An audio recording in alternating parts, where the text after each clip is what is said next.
नमस्कार dear students, CG jobs and education की इस वीडियो में मैं हूं हेमंत, आप लोगों का बहुत बहुत स्वागत करता हूं। कक्षा 10वीं और 12वीं का असाइनमेंट अक्टूबर महीने का तीसरा असाइनमेंट जो कि छत्तीसगढ़ माध्यमिक शिक्षा मंडल रायपुर के द्वारा जारी हो गया है, इसका आंसर किस प्रकार से हम लिख सकते हैं आज की इस वीडियो में मैं इसका पूरा जानकारी आपको देने वाला हूं कि और इसका उत्तर पूरे के पूरे आंसर आपको मिल जाएंगे इस वीडियो के माध्यम से। अगर इस चैनल में पहली बार है तो चैनल को सब्सक्राइब करने के साथ साथ ऑल नोटिफिकेशन बेल के आइकन को दबाना ना भूले और वीडियो अच्छा लगे तो अपने जो सहपाठी मित्र हैं उनके साथ भी इस वीडियो को जरूर से शेयर करें ताकि उसको भी कुछ हेल्प मिल सके। तो चलिए शुरू करते हैं आज के इस वीडियो को। तो स्टूडेंट्स, आप लोगों को यहाँ पर देखने को मिल जाएगा छत्तीसगढ़ माध्यमिक शिक्षा मंडल रायपुर शैक्षिक सत्र 2021-22 माह अक्टूबर असाइनमेंट नंबर 3 कक्षा 12वीं हिंदी का विषय, जहाँ पर आपको देखने को मिल जाता है पूर्णांक आपका 20 होता है। इस प्रकार से सबसे पहला प्रश्न आपको देखने को मिल जाएगा। इन प्रश्नों के बारे में मैं और आपको अधिक जानकारी के लिए उत्तर जब बताऊंगा तो उसके साथ आपको बताने का प्रयास करूंगा। इसके बाद यहाँ पर प्रश्न क्रमांक 1 से 5 तक प्रश्न दिया गया है, तो इन पांचों प्रश्नों के उत्तर आपको देखने को मिल जाएगा। तो चलिए सबसे पहले हम देख लेते हैं। जूझ कहानी में पिता को मनाने के लिए लेखक की मां द्वारा दत्ता जी राव की सहायता से एक चाल चली गई है, ऐसा करना उचित था? यदि हाँ तो क्यों? चलिए इसका उत्तर देख लेते हैं। आपको यहाँ पर देखने को मिल जाएगा। लेखक पाठशाला जाने के लिए तड़पता है, उसके पिता ने उसे स्कूल जाने से रोक दिया है। पिता को मनाने में लेखक और उसकी मां सफल नहीं हो पाते। गांव के सबसे अधिक प्रभावशाली व्यक्ति दत्ताजी राव अंतिम उपाय थे। लेखक और उसकी मां उनके पास जाते हैं। उनसे दबाव डलवाने के लिए उन्हें एक झूठ का सहारा लेना पड़ता है। इसके बाद दत्ताजी राव के कहने पर लेखक के पिता उसको पढ़ाने के लिए तैयार हो जाते हैं। इसके बाद लेखक अपनी पढ़ाई की शुरुआत कर देते हैं। यदि लेखक और उनकी मां झूठ का सहारा न लेते तो लेखक कभी शिक्षा ग्रहण नहीं कर पाते और यहाँ पर देखने को मिलेगा उनका जीवन भी अंधकारमय हो जाता। इस तरह झूठ का सहारा लेने से ही जीवन में लेखक अपने सपनों को पूरा कर पाते हैं, इसीलिए हम इसे उचित मानते हैं। तो यहाँ पर प्रश्न पहला का आंसर हो गया। प्रश्न दूसरा का आंसर आपको देखने को मिलेगा। पहलवान की ढोलक की आवाज का पूरे गांव पर क्या असर होता था? लिखिए। गांव के बड़े बूढ़े अर्धमृत और पश्य विहीन गांव वासियों में ढोलक की आवाज संजीवनी की शक्ति भरती थी। केवल ढोलक की आवाज ही निस्तब्ध रात को चीरती हुई लोगों को जीवित होने का एहसास कराती थी। जैसे ही ढोलक की आवाज सुनाई देती थी वैसे ही नसों में बिजली सी दौड़ जाती थी।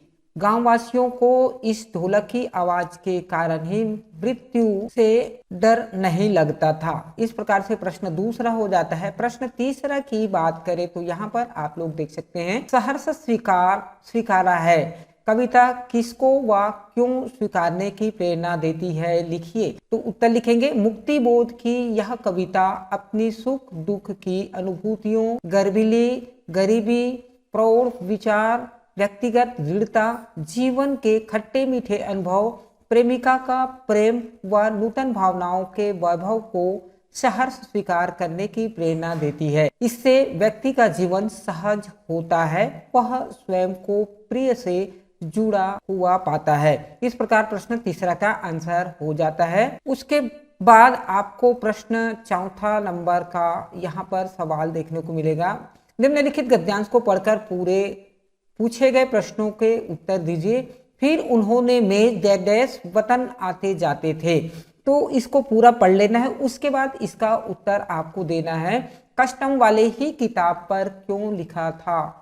कस्टम वाले की किताब पर क्या लिखा था? सॉरी, तो यहाँ पर उत्तर देना है, कस्टम वाले की किताब पर लिखा था। शमसुल इस्लाम की तरफ से सुनील दास गुप्ता को प्यार के साथ ढाका 1946 लिखा हुआ था। खा नंबर पर देखेंगे तो कस्टम वाला कहाँ का था? वह भारत कब आया था? कस्टम वाला ढाका का था, वह जब डिवीजन हुआ था तभी भारत आया था। ग नंबर पर रहेगा, कस्टम वाले को यह किताब किसने और कब दी थी? इसका उत्तर लिखेंगे, कस्टम वाले को यह किताब उसके बचपन के सबसे प्यारे दोस्त ने दी थी जब उसकी सालगिरह थी। इस प्रकार से प्रश्न 5वां और आखिरी प्रश्न आपके सामने ये रहा, आप स्क्रीन पर देख सकते हैं। चाहे तो आप इसे पॉज करके लिख लीजिए।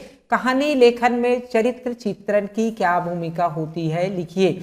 तो उत्तर में लिखना है, कहानी का संचालन उसके पात्रों के द्वारा ही होता है तथा पात्रों के गुण दोष को उनका चरित्र चित्रण कहा जाता है। चरित्र चित्रण से विभिन्न चरित्रों में स्वाभाविकता उत्पन्न की जाती है। संवाद कहानी का प्रमुख अंग होते हैं। इनके द्वारा पात्रों के मानसिक अंतर्द्वंद एवं अन्य मनोभावों को स्पष्ट किया जाता है। इस प्रकार से आपको प्रश्न क्रमांक 1 से लेकर के 5वां तक का उत्तर आपको देखने को मिल रहा है।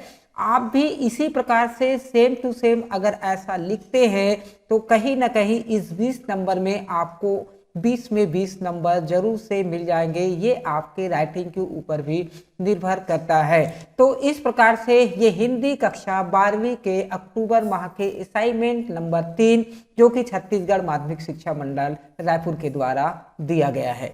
तो डियर स्टूडेंट्स, आप सबको ये पता चल गया होगा कि प्रश्न 1 से लेकर के पूरे आंसर मैंने आप लोगों का बताने का प्रयास किया। इसी तरह से आप और नए नए वीडियो के लिए, नए नए असाइनमेंट के लिए आप मेरे YouTube चैनल को सब्सक्राइब करना ना भूलें, ताकि जब भी मैं कोई नया वीडियो अपलोड करूं तो उसकी जानकारी सबसे पहले आपको मिल जाए। चलिए आज की इस वीडियो में इतना ही, और किसी अच्छे कंटेंट के साथ फिर मिलेंगे। तब तक के लिए जय हिंद, वंदे मातरम।